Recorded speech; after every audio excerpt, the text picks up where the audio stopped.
यहाँ पर दोस्तों हमारे पास प्लास्टिक बॉडी में एक लाइट वाला बोर्ड है। तो घर पर लाइट का बोर्ड कैसे बनाएं। स्वागत है आपका हमारे यूट्यूब चैनल संजू लाइट बड़ा 18 पर, जहाँ पर आपको लाइट के बारे में नया वीडियो और नई जानकारी हमेशा मिलती है। तो आज हम बिल्कुल आसान तरीके से घर पर लाइट का बोर्ड बनाने वाले हैं। तो यहाँ पर ये जो लाइट वाला बोर्ड है, इस बोर्ड की जो बॉडी है वो प्लास्टिक की है, क्योंकि ये जो बॉडी है वो काफ़ी लंबे समय तक चलने वाली है, क्योंकि प्लास्टिक जल्दी ख़राब नहीं होती है। तो इसलिए हम यहाँ पर प्लास्टिक की बॉडी का यूज करने वाले हैं और इसके अंदर हम लगाने वाले हैं 2 सॉकेट और 2 स्विच। और ये जो सॉकेट है वो हैं 6 एम्पियर के। तो चलिए दोस्तों वीडियो को शुरू करते हैं। अगर आपको वीडियो पसंद आए तो वीडियो को लाइक शेयर कमेंट और चैनल को हमारे सब्सक्राइब ज़रूर करें। तो जब भी दोस्तों आप मार्केट से इस तरीके का प्लास्टिक वाला बोर्ड लेकर आओगे, तो जैसे ही दोस्तों हम इस बोर्ड को खोलेंगे तो इसके अंदर आपको 4 पेंच मिलेंगे और हम इस पेंच से इस प्लास्टिक की जो बॉडी है इसको यहाँ पर फिट करने वाले हैं। तो यहाँ पर देखिए सबसे पहले हम इसके अंदर लगाने वाले हैं स्विच सॉकेट को। तो यहाँ पर देखिए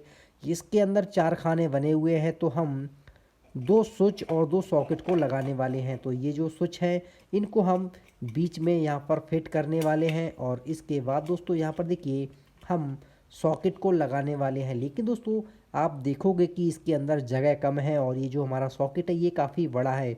तो हम इसके अंदर सॉकेट को कैसे लगाएंगे। तो यहाँ पर देखिए आप जब बोर्ड को पीछे की साइड देखोगे तो यहाँ पर इसकी हमें कटिंग करना है, तभी ये जो सॉकेट है वो इसके अंदर यहाँ पर फिट हो पाएगा। तो चलिए दोस्तों इसकी हम कटिंग कर लेते हैं। तो आप किसी भी चाकू से या फिर आपके पास कटर है तो उससे आसानी से इसकी जो कटिंग है वो यहाँ पर कर सकते हैं। तो हम इसकी जो कटिंग है वो यहाँ पर कर लेते हैं।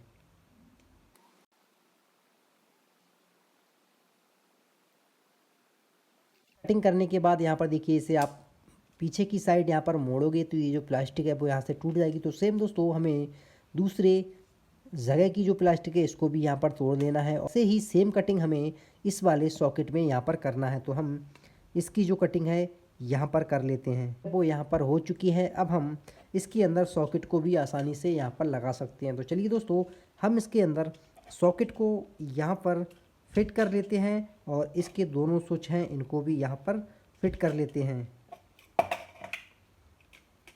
तो यहाँ पर देखिए दोस्तों ये जो हमारा बोर्ड है वो इस प्रकार यहाँ पर बनकर तैयार होने वाला है। अब हम इसके अंदर पेंच को लगाकर इस स्विच सॉकेट को यहाँ पर अच्छे से टाइट कर देते हैं। इसके बाद दोस्तों हम इसकी जो वायरिंग है वो यहाँ पर वायरिंग को करने वाले हैं। तो चलिए हम इन स्विच सॉकेट को यहाँ पर फिट कर लेते हैं। तो यहाँ पर दोस्तों देखिए हमने स्विच सॉकेट को अच्छे से इस बोर्ड के अंदर टाइट कर दिया है। यहाँ पर हमारा जो बोर्ड है वो यहाँ पर स्विच सॉकेट लगकर यहाँ पर तैयार हो चुका है। बारी आती है इसके पीछे की वायरिंग करने की। दोस्तों अगर आपने इस वीडियो को पूरा ध्यान से देख लिया, अगर आपके पास भी कितना भी बड़ा बोर्ड है उसके अंदर 4 सॉकेट हैं, 5 सॉकेट हैं, 6 स्विच हैं, 10 स्विच हैं, आसानी से उसकी जो वायरिंग है आप आसानी से कर सकते हैं। तो यहाँ पर देखिए दोस्तों इसकी जो वायरिंग है वो यहाँ पर मेन है। अगर हम इसकी वायरिंग को गलत कर देंगे तो दोस्तों इसके अंदर शॉर्ट सर्किट हो जाएगा। फिर आप किसी भी बोर्ड की वायरिंग करें तो उसके अंदर आपको कॉपर का वायर ही यूज करना है। तो हमें इसे पीछे की साइड घुमाना है और ये जो स्विच लगे हुए हैं तो इसके दोनों जो कनेक्शन है वो आपस में यहाँ पर मिलाना है। तो चलिए हम एक वायर का टुकड़ा लेकर इन दोनों स्विच हैं वो आपस में यहाँ पर मिला लेते हैं। तो यहाँ पर हमने सिंपल एक वायर का टुकड़ा लिया है और यहाँ पर इसके अंदर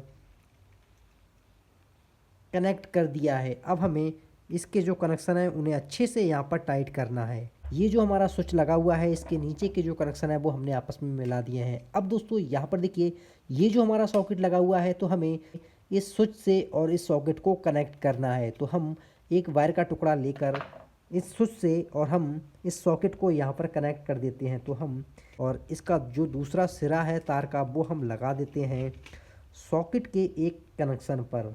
तो यहाँ पर देखिए हमने इसे भी अच्छे से टाइट करना है। स्विच से इस सॉकेट को हमने कनेक्ट कर दिया है। तो सेम दोस्तों हमें दूसरा वाला जो स्विच हमारा लगा हुआ है तो हमें यहाँ से इस सॉकेट को कनेक्ट करना है। तो इसमें भी हम एक वायर का टुकड़ा लगा देते हैं और इसकी वायरिंग करना बिल्कुल आसान है। बस आपको वीडियो को ध्यान से देखना है और अभी तक आपने हमारे चैनल को सब्सक्राइब नहीं किया है तो चैनल को सब्सक्राइब ज़रूर करें, क्योंकि नया वीडियो और नई जानकारी हमेशा दोस्तों आपके पास पहुंचती रहे। तो यहाँ पर हमने दोनों स्विच से दोनों सॉकेट को यहाँ पर कनेक्ट कर दिया है। यहाँ पर ये जो दोनों स्विच लगे हुए हैं और हमने स्विच के जो नीचे का कनेक्शन है उन्हें आपस में यहाँ पर मिला दिया है, एक वायर का टुकड़ा सीधा लगा दिया है।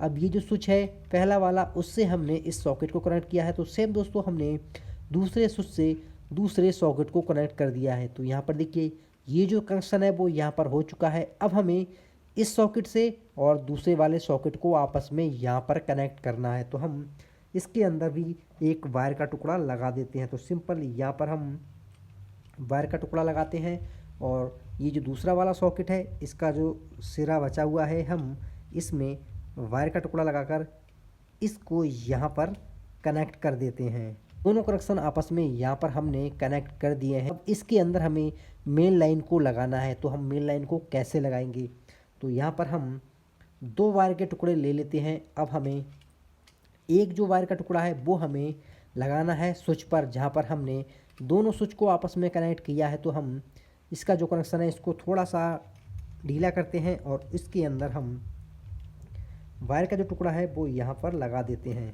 वायर का टुकड़ा लगा दिया है स्विच पर जहाँ पर हमने दोनों स्विच को कनेक्ट किया था। अब दूसरा जो वायर है इसका जो टुकड़ा है वो हम लगा देते हैं सॉकेट के कनेक्शन पर, जहाँ पर हमने दोनों सॉकेट को मिलाया है। तो हम किसी भी एक सॉकेट पर हम दूसरे वायर का टुकड़ा लगा देते हैं। का टुकड़ा है वो हमने लगाया है स्विच के बीचों बीच में, जहाँ पर हमने दोनों स्विच को कनेक्ट किया है। और दूसरा जो वायर का टुकड़ा है वो हमने लगाया है सॉकेट पर, जहाँ पर हमने दोनों सॉकेट को आपस में कनेक्ट किया है। तो आप कोई से भी सॉकेट पर दूसरे वायर का टुकड़ा लगा सकते हैं। बोर्ड में न्यूट्रल फेस चलता है। तो यहाँ पर देखिए आपके पास कोई सा भी बोर्ड हो, कितना बड़ा भी बोर्ड हो, जितने भी स्विच लगे होंगे और जो स्विच आपस में कनेक्ट होंगे हमेशा फेस ही चलता है। तो हमने एक वायर का टुकड़ा जो है वो लगा दिया है फेस का, तो वो हमने सीधा स्विच पर कनेक्ट कर दिया है। और जो न्यूट्रल होता है वो सॉकेट पर ही डायरेक्ट चलता है। स्विच को यहाँ पर जैसे ही दोस्तों यहाँ पर ऑन करेंगे तो हमारा स्विच ऑन होगा, और जैसे ही दोस्तों यहाँ से हमारा फेस होता हुआ सीधा सॉकेट पर जाएगा। और जो न्यूट्रल हमारा होता है वो हमेशा सॉकेट को डायरेक्ट ही मिलता है। वायरिंग है वो यहाँ पर कंप्लीट हो चुकी है। तो आई होप दोस्तों आप समझ चुके होंगे कि बोर्ड के अंदर न्यूट्रल फेस किस प्रकार यहाँ पर काम करता है। तो जो हमारा फेस है वो हमेशा स्विच पर ही लगता है, जो हमारा न्यूट्रल है वो हमेशा सॉकेट पर ही चलता है। अगर आपको वीडियो पसंद आए तो वीडियो को लाइक, और अभी तक आपने हमारे चैनल को सब्सक्राइब नहीं किया है तो चैनल को सब्सक्राइब ज़रूर करें। धन्यवाद।